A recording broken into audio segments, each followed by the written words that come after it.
John chapter 10, verse 10. I come that you may have life and have it to the fullest. So ang buhay na mayroon po tayo sa Panginoong Jesus ay abundant.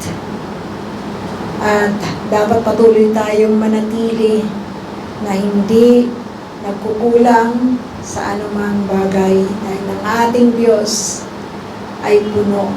Siya ang may-ari ng lahat ng bagay.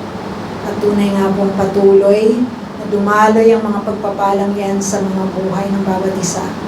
At ito'y padaluyin natin sa mga tao na nakakonek sa mga buhay natin.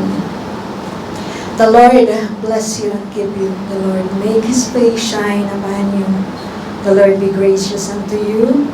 The Lord lift His countenance on you and give you peace. In Jesus' name. Amen.